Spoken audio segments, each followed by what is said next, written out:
Thank you, Kaylee. Today, the president encouraged Americans not to buy Goodyear tires, suggesting that they had a ban on MAGA hats. But it appears that their policy is just a ban on political speech. It's pretty common for most companies.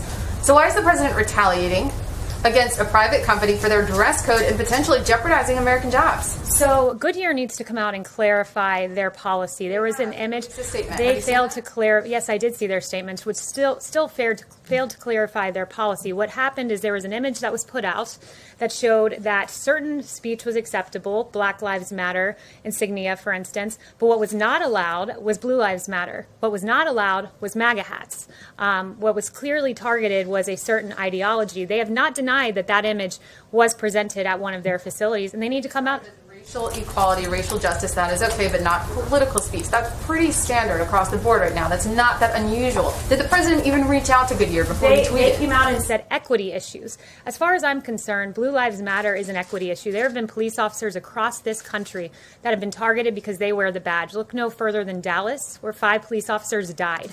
So Black Lives Matter, an organization whose in their D.C. branch said Black Lives Matter means defund the police.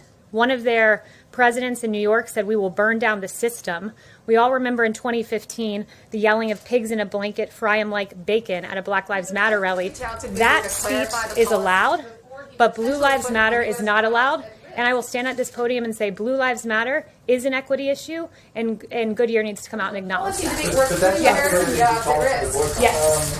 Well, so let me just address that. The reason he called for the boycott was over MAGA. MAGA is pretty much unanimous with Blue Lives Matter these days.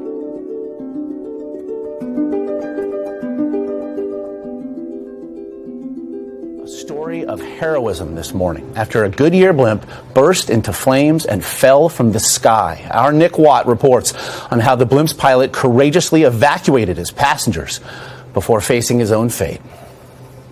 This Goodyear blimp was coming into land after a flight over a music festival when there was a loud noise, a smell of fuel flooded the cabin, and the pilot told his passengers, "We've had an accident." The pilot, Michael Naranzik, hovered just a few feet off the ground and shouted to his passengers to jump to safety. With that loss of weight, the blimp ascended rapidly and burst into flames. The veteran pilot was killed just a day before his 53rd birthday.